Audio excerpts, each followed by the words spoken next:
जैन साहब कहा तरी से जब सत्ता नहीं रही से तो दाऊजी अकेला सब ललकारा तरी से कहा तरी से नहीं अध्यक्ष जी मोर मन के पीड़ा है। अब आखिर बात में आप लोग क्यों अब हमारे छत्तीसगढ़ में एक कहावत है, चाय तो चाय से ज्यादा जो केटली गर्म है। केवल और केवल भूपेश बघेल जी हार के प्रमुख कारण है छत्तीसगढ़ प्रदेश में। आप जब ये बात कह रहे थे तो पूर्व मुख्यमंत्री भी बैठे हुए थे, तो आपको डर नहीं लगा? जब ये मिले तो लोगों से इन्होंने दुर्व्यवहार किया। बहुत सारे गोलमाल हैं जो भी आने बाकी है। सच बात कहना भूचाल है, तो ऐसे भूचाल आते रहेंगे। स्पर्श मल्टी स्पेशलिटी हॉस्पिटल बेहतरीन कार्डियोलॉजी की सुविधा एक्सपर्ट डॉक्टर के साथ ही दे रहा है एम्बुलेंस के लिए टोल फ्री नंबर की सुविधा 480030911616। स्पर्श मल्टी स्पेशलिटी हॉस्पिटल, एक एहसास अपनेपन का।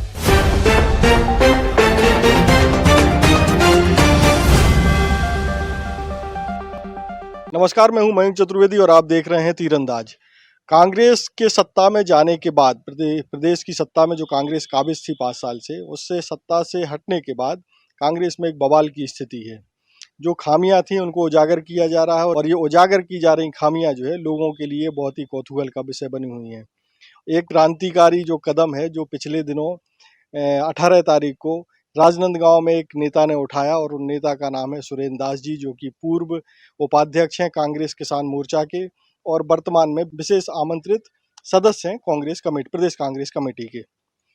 उन्होंने जो किया वो इस समय सबसे ज़्यादा चर्चा का विषय है। पूरे प्रदेश में ही नहीं, प्रदेश के बाहर भी जो बाकी राज्य हैं वहाँ भी कांग्रेसियों के फ़ोन आ रहे हैं और वहाँ भी चर्चा हो रही है कि एक पूर्व मुख्यमंत्री के सामने एक नेता जो है किस तरीके से पार्टी की खामियों को उजागर कर रहा है ताकि पार्टी को आने वाले समय में और मजबूत किया जा सके। तो पंच सरपंच और दरी उठाए गई जवाबदारी आप बंधु का। और अगर जिला जनपद के चुनाव हुई है महोदय, अगर जिला जनपद के भी चुनाव आपके भिलाई दुर्ग रायपुर के लड़िया हुए तो आज यहाँ क्लियर कर दो, हम ओकरो तैयार बैठे। हम आपके जो आदमी आप दो हम मान के अपन नेता मान के ओकर लिए काम करबो, प्रचार करबो। बहुत दुखी मन से मैं आज मन से बात करत हूँ। आदरणीय बैठे बहुत संघर्ष करे हो। अभी अमर जैन साहब कहा तरी से जब सत्ता नहीं रही से तो दाऊजी अकेला सब ललकारा तरी से कहा तरी से नहीं अध्यक्ष जी मोर मन के पीड़ा है। अब आखिर बात में आप लोग क्यों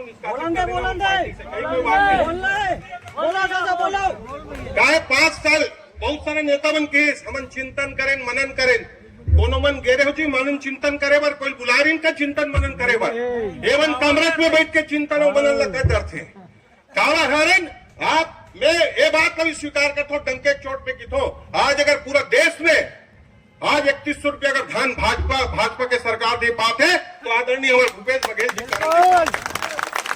लेकिन वही आपके काम पूरा नहीं हो जाए। मैं डंके के चोट पे यहाँ किथो अगर 500 कार्यकर्ता उठ के कहते कि वो परिवार के 5 साल में एक ठन काम लाभ मन कोई करे हो बता दे, मैं मन से उतर के चल दूं।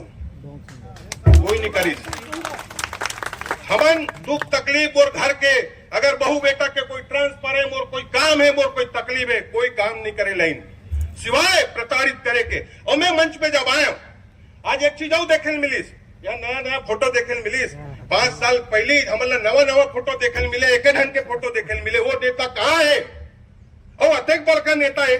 5 झन जो क्या कहते विधानसभा चुनाव जो जाग भेजे वही बोलाओ आप लोग चुनाव किसने भेजते है कार्यकर्ता का आप लोग जरूरत ही नहीं पड़ी।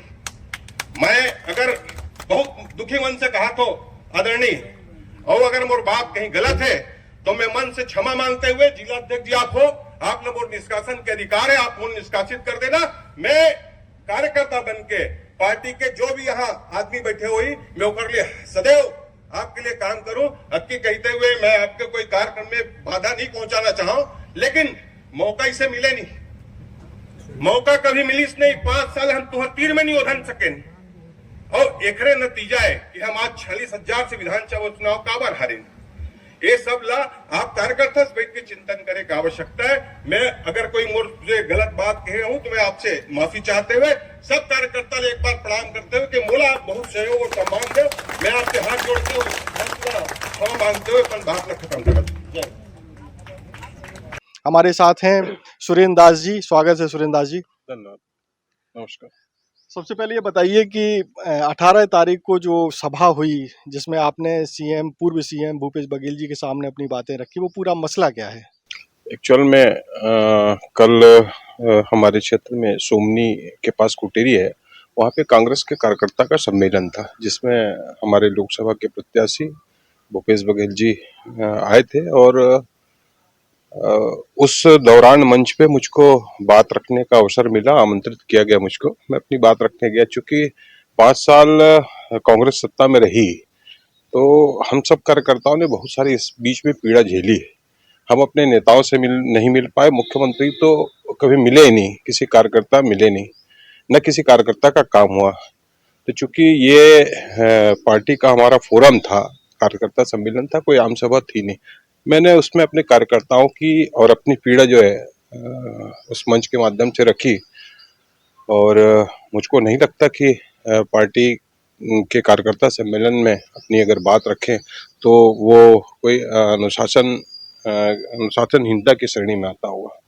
तो आपको क्या लगता है कि पार्टी की जो हार हुई, जो कि अप्रत्याशित थी, बहुत सारे लोग ये सारे सर्वे ये बता रहे थे कि कांग्रेस पूर्ण बहुमत से दोबारा सत्ता में आ रही है, लेकिन जो हार हुई और वो बुरी तरीके से हार अगर कहें, मोस्टली सारे मंत्री को पराजय का मुंह देखना पड़ा, डिप्टी चीफ मिनिस्टर को भी जो है पराजय का मुंह देखना पड़ा। तो आपको क्या लगता है कि ये पूरी हार के पीछे क्या कार्यकर्ताओं की अनदेखी थी या कोई ऐसा कोई? बिल्कुल बिल्कुल बिल्कुल यही अनदेखी थी। मैं माफी चाहते हुए फिर ये कहता हूँ कि प्रदेश में हम सब ने इस बात की कल्पना भी नहीं करी थी कि 68 सीट प्रदेश की जनता हमको देगी। 68 सीट दिया और बहुत सारे एमएलए जो है 60, कोई 50, कोई 40 से जीत कर आया। मुझको लगता है यही सबसे बड़ा अहंकार का कारण बना। और इन लोगों ने 5 साल किसी भी बहुत सारे ऐसे नेता, मैं सारे नेताओं के बारे में नहीं कहूंगा, लेकिन बहुत सारे नेता ऐसे रहे जिन्होंने अपने कार्यकर्ताओं के 5 साल पूछ परख नहीं की, और उसका नतीजा ये हुआ कि हम जो 70-72 में थे वो 35 में आके रुक गए। तो मेरा एक निवेदन यही था और आपके माध्यम से भी उनका निवेदन यही है कि आज भी हम ये सारे अहंकार को छोड़ के और कार्यकर्ताओं के सम्मान में लग जाए। जिस दिन हमने कार्यकर्ताओं का सम्मान कर लिया, उस दिन हम सारे किले जो है फतह कर लेंगे।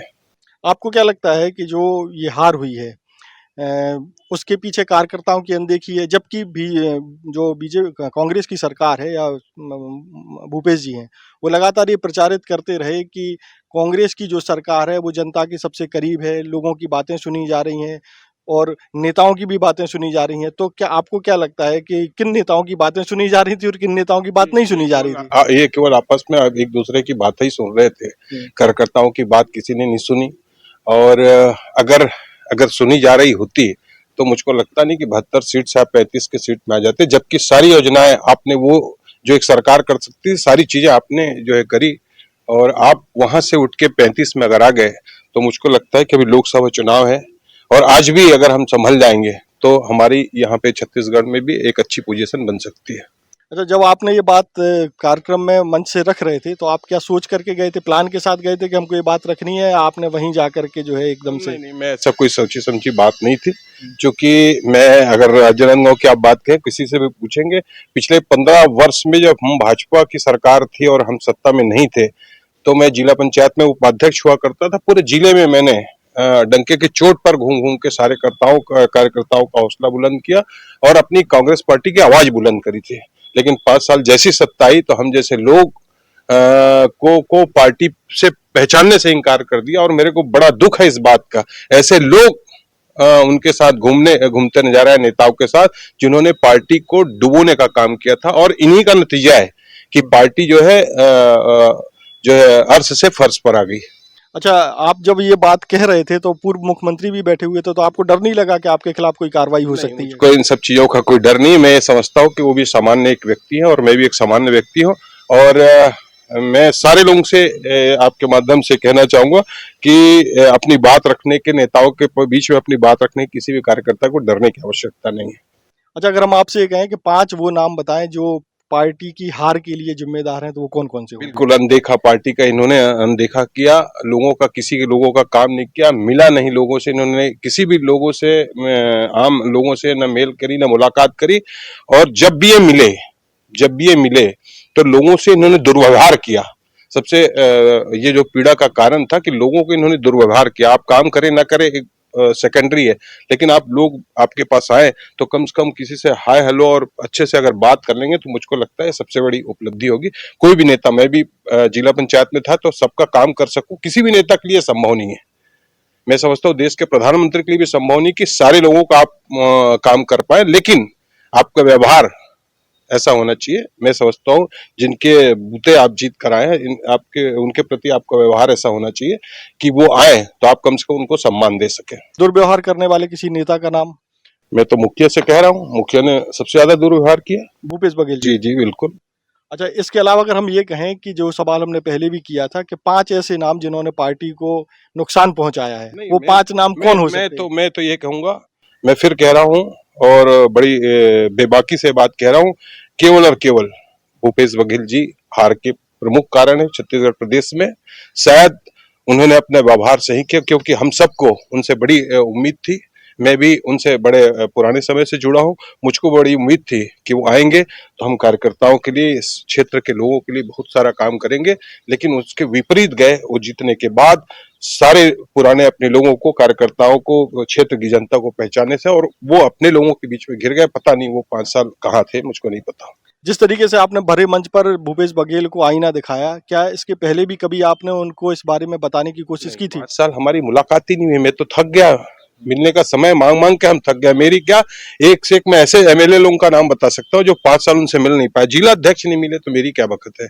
तो 5 साल किसी से मिले नहीं वो, और इसी का नतीजा है कि हम 35 सीट में आ गए। अच्छा, उनके और भी बहुत सारे सलाहकार थे, उनसे कभी ये बताने की कोशिश की कि भाई ये गलत जा रहा है मामला? अब हमारे छत्तीसगढ़ में एक कहावत है, चाय तो चाय से ज्यादा जो केटली गर्म है। तो केटली ज्यादा गर्म था, तो उनके उनके जो अपने जो लोग थे ना, इधर के लोग थे, वो उनसे ज्यादा पावरफुल थे। उनसे तो आदमी और भी नहीं मिल पाया। अच्छा, यानी कि सीएम से मिलना ज्यादा आसान था, उनके जो नीचे नहीं, जो लोग? उनसे भी नहीं, उनसे ज्यादा इनका पावर था, और इनसे भी कोई बात नहीं हो पाई लोगों की। आपने कभी किसी और फोरम पे ये बात पहुंचाने की कोशिश की है? मैंने उनके लोगों से, जो मेरे व्यक्तिगत मेरे संबंध है, कई बार उनसे कहा। बोले बस इस महीने मिलेंगे, इस महीने मिलेंगे, इस महीने मिलेंगे। ये करते करते 5 साल गुजर गए। मेरी क्या किसी कार्यकर्ताओं से कोई उनकी बातचीत नहीं हुई। अच्छा, कहीं आपको ऐसा लगता है कि भूपेश गुट, कांग्रेस में भी कई गुट हैं, तो भूपेश गुट के अलावा जो गुट हैं वो अब ज्यादा तेजी से सक्रिय हो रहे हैं? नहीं, मैं गुटबाजी की बात नहीं करूंगा। मैं ये कहता हूँ जिसको पार्टी ने मुखिया बनाया है उसका अपना एक दायित्व है कि वो सारे लोगों को, गुटबाजी के कारण ही शायद ये हमारी दुर्गति है। मैं तो ये समझता हूँ कि कांग्रेस का कोई भी कार्यकर्ता जो हमारा झंडा उठाता हो, मुझको नहीं पता वो किस गुट का है, लेकिन अगर हमारा आदमी है, तो अगर मैं नेता हूँ तो वो हम उसको लेके हमको चलना चाहिए। भिलाई के एक नेता हैं अरुण सिंह सिसोदिया, उन्होंने भी एक पत्र लिखा है और उसमें आरोप लगाया है कि जो कोषाध्यक्ष हैं उन्होंने करीब 5,86,00,000 रुपए, जो कि सीएम के सलाहकार थे विनोद वर्मा की बेटे की कंपनी को, अब एक गलत तरीके से दिए हैं। तो क्या ऐसा पहले आप लोगों के संज्ञान में था क्या? नहीं, मुझको कल ही पता चला था इस बारे में, रात को बताया गया कि ऐसी ऐसी घटना है। मुझको इस बारे में कोई जानकारी नहीं। हाँ, पर इतना जरूर कहूंगा कि बहुत सारे गोलमाल हैं जो भी आने बाकी है। जैसे कि कोई उदाहरण दे सकते हैं? नहीं, मुझको नहीं पता। ऐसी जो है आशीष सिसोदिया जी ने जैसा किया, तो हो सकता है कि और आने वाले समय में बहुत सारी चीजें हैं जो जनता के बीच में है। अच्छा, जो विधानसभा चुनाव के पहले जो भूपेश बघेल जी का नाम महादेव सट्टा को लेकर के आया, उसको लेकर के आप क्या सोचते हैं?